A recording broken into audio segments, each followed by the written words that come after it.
मऊ नगरपालिका चुनाव की हलचलें काफ़ी तेज़ हो गई हैं। समाजवादी पार्टी का टिकट मिल करके अरशद जमाल का टिकट कट गया। उसके बाद अरशद जमाल अब हाथी पर सवार हो गए हैं। 37 साल तक साइकिल का झंडा ढोए, साइकिल की सवारी किए और अंततः साइकिल को छोड़ना पड़ा। पहला रिएक्शन, हाथी पर सवार हो गया आप? नहीं, मेरा क्या रिएक्शन होगा? मेरा रिएक्शन तो आपके सामने है कि मैं हाथी पे हूँ, यही रिएक्शन है। अब इससे बड़ा रिएक्शन क्या होगा? क्यों छोड़ना पड़ा?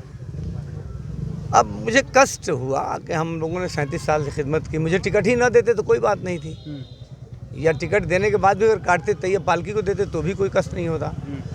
लेकिन एक ऐसे आदमी को टिकट देने के पीछे क्या मंशा है, यही इसी सवाल का जवाब ढूंढते ढूंढते मैं समाजवादी पार्टी से बहुजन समाजवादी पार्टी में चला गया कि आखिर इसका कारण, मेरा टिकट क्यों काटा गया, इसका कोई तर्क किसी की बात है कि भाई आदमी टिकाऊँ और जिताऊँ, दो ही चीज़ देखता है। तो मैं जिताऊँ हूँ, ये सारी जनता जानती है, आप घूम के देख रहे हैं कि जनता मेरे साथ खड़ी है। तो आखिर मेरा टिकट काट के एक इंतहाई दर्जे के कमज़ोर आदमी को, जिसको 2 महीना अभी राजनीति में आए हुए नहीं हो गया, जिसको उसके मोहल्ले के लोग नहीं जानते, ऐसे आदमी को टिकट क्यों दिया गया? भाई अगर मेरा टिकट काटना था तो आप किसी समाजवादी पार्टी के नेता को देते, तो ये पालकी को देते, तो ये कतई नहीं मैं कहीं जाता। लेकिन मुझे ये बात समझ में नहीं आई कि आखिर ऐसा क्यों किया गया है, और मैं इसीलिए पीड़ित होकर मुझे दल बदलना पड़ा। कितना कठिन रहा? एक लंबा पूरा 3 दशक, लगभग 4 दशक का आपका पूरा समाजवादी पार्टी के साथ राजनीतिक करियर रहा, कैसे छोड़ दिए एक ही दिन में? नहीं, एक ही दिन में नहीं, ये फैसला तो बहुत मुश्किल था ना। ये फैसला तो आसान नहीं था, समाजवादी पार्टी का साथ छोड़ना। ये फैसला आसान नहीं था, ये हमारे लिए बहुत मुश्किल था, क्योंकि हमने तो ज़िंदगी का बेशतर हिस्सा उसी के साथ लगा दिया। उसी में अच्छे दिन भी देखे, बुरे दिन भी देखे, और समाजवादी पार्टी ने मुझे बहुत सम्मान दिया, इसमें कोई शुबा नहीं। और ख़ास तरीके से माननीय अखिलेश यादव जी ने तो हर मोड़ पे बहुत सम्मान दिया, और जितनी मुझको इज़्ज़त दे दी, मुझसे मतलब मेरे कद से ज़्यादा, मेरी हैसियत से ज़्यादा मुझको उन्होंने इज़्ज़त दिया है। लेकिन आखिर ये कारण क्या पड़ गया, इसी सवाल के जवाब को तलाश करते करते मेरा रास्ता बदल गया। जवाब मिला कि नहीं अभी? नहीं, मेरे पास अभी कोई जवाब नहीं है। लोग भी तलाश कर रहे हैं, छोटे लोगों, कार्यकर्ताओं से लेकर बड़े बड़े नेता इस सवाल के जवाब को तलाश कर रहे हैं। मुझे जो जानकारी मिली कि पिछली बार आप चुनाव हार गए थे, तो अखिलेश यादव यही बोल रहे हैं कि चुनाव हार गए थे तो दोबारा कैसे जीत पाएंगे? मतलब ऐसा नहीं होता कि जो एक बार हारता है तो दोबारा जीतता नहीं है, ऐसा वो कैसे कह सकते हैं भाई? ऐसा उन्होंने कभी कहा नहीं। देखिए, उन्होंने कभी कोई माकूल वजह नहीं बताई। अगर कोई वजह होती तो मुझे टिकट क्यों देते? भाई टिकट देने से पहले तो मेरी सिफारिश किसी ने नहीं की, मुझे उन्होंने फिर मेरे नाम पे मुझे टिकट दिया, और टिकट मेरा जब कट गया तो समाजवादी पार्टी का कोई भी ऐसा बड़ा नेता नहीं होगा जिन्होंने न कहा हो कि वहाँ अरशद जमाल का टिकट कटने से बहुत नाराज़गी है। और सिर्फ मऊ नहीं, अगल बगल के ज़िलों के लोग भी नाराज़ हो रहे हैं, मगर फिर भी किसी की बात नहीं सुनी गई। तो इसके पीछे का कारण तो तलाशना है। अब देखिए क्या कारण है कि आप ही बता रहे थे कि इतना लंबा आपने संघर्ष किया, समाजवादी पार्टी के लिए सब कुछ किया, सम्मान भी मिला, लेकिन आपके जो समर्थक कर रहे हैं कि अरशद जमाल को तो एक मात्र नगर पालिका का टिकट ही चाहिए, और सपा के लिए उन्होंने सब कुछ किया, डर तो होगा? ऐसा नहीं, हमको तो 2009 में लोकसभा का भी टिकट हमने मांगा तो हमको दिया। ऐसा नहीं है, टिकट तो उन्होंने दिया ही था। इस मरतबा भी हमारा टिकट काट के, मैं बार बार ये बात कह रहा हूँ कि अगर मेरा टिकट काट के तैय्यब पालकी को देते या और समाजवादी पार्टी के किसी नेता को देते तो मुझे कोई कष्ट ना होता। लेकिन एक इंतहाई दर्जे के मामूली आदमी को टिकट देकर वो उस आदमी को मोहरा बनाया गया है जिसको टिकट दिया गया। लेकिन लहर तो यही है कि जो साइकिल पर सवार होगा जीत जाएगा। तो पता चल जाए, आगे आएगा सामने, आगे आगे देखिए होता है क्या।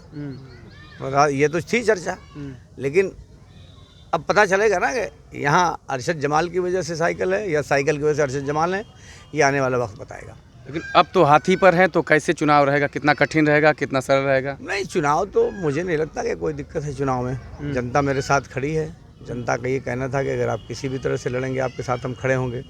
लेकिन मैं सोच रहा था कि किसी एक दल के साथ खड़े होना चाहिए।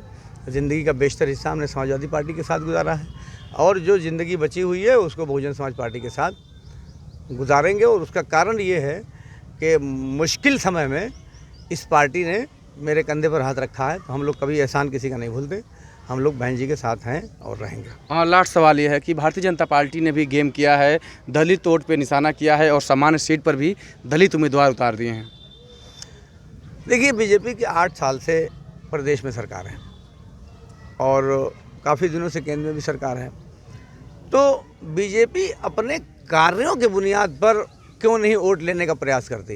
ये जातीय गणित या धार्मिक गणित क्यों बैठाती है? इसलिए कि उनके पास आधार नहीं है। मऊ में उन्होंने कोई काम नहीं किया। जैसे आपसे मैं पूछूं कि मऊ में इस 6-7 साल की सरकार में भारतीय जनता पार्टी ने क्या किया, तो किसी के पास कोई जवाब नहीं। अब मैं समाजवादी पार्टी की सरकार में या मेरे रिजीम में 10 साल हम चेयरमैन रहे हैं, 5 साल मेरी पत्नी रही हैं, तो सारे काम गिनाए जा सकते हैं, लेकिन उनके पास काम नहीं है तो वो जाति समीकरण खेल रहे हैं। पहली मरतबा ये सीट सामान्य हुई है जब से आरक्षण लागू हुआ है, और अब पहली मरतबा अभी हुई, तब भी आज तक अभी तक कोई सामान्य प्रत्याशी किसी दल ने नहीं दिया है। अब उन्होंने दलित को दिया, तो इनका अगर ये समझना था कि वो दरअसल उनको ये गुमान था कि मुझे समाजवादी पार्टी से अंत में टिकट मिल जाएगा, तो उसी गणित से उन्होंने दलित को उम्मीदवार बनाया, और मैं खुद उसी पार्टी में चला गया। वो उनकी गणित हो गई उल्टी हो गई।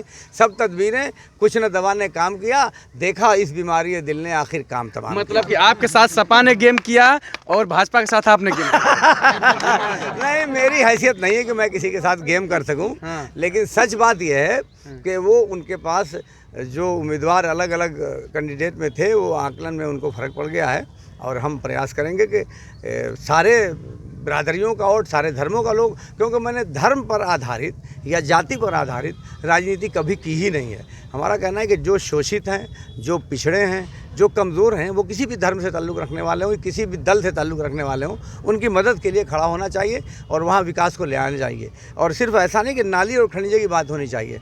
मैं जो कमज़ोर और शोषित हैं उनके सम्मान के लिए भी लड़ता हूँ, क्योंकि गली में खड़िंजा न लगे तो चलेगा, लेकिन आपका सम्मान अगर ख़राब हो तो ये नहीं चलेगा। इसके लिए तो किसी से भी लड़ा जा सकता है। सम्मान की लड़ाई लड़ेंगे।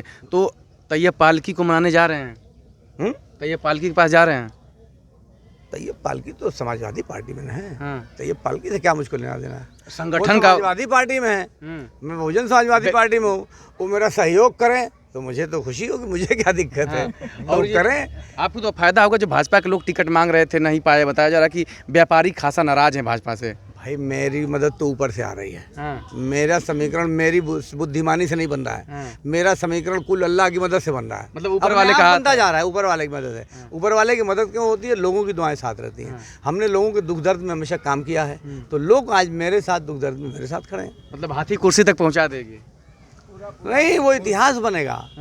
आज मेरी बात आप नोट कर लिए कि जीत का यहाँ इतिहास नहीं बनेगा, बल्कि उत्तर प्रदेश में सबसे ज़्यादा मतों से नगर पालिका परिषद मऊ से हम चुनाव जीतेंगे इंशाल्लाह। तो चलिए, आपको बधाई और शुभकामनाएं। इसके साथ ही आपको बता दें कि ये देखिए लोगों का हुजूम है, और कभी जो लाल झंडा हुआ करता था, अब नीला झंडा का रंग आ गया है। और यही राजनीति की रंग है, और यही लोकतंत्र का रंग है कि जहां पर जनता और जो नेता हैं अपनी मर्जी के अनुसार पार्टी बदलते हैं और सत्ता का चुनाव करते हैं। तो देखते रहिए मऊ नगर पालिका के रंग अभिषेक सिंह के साथ।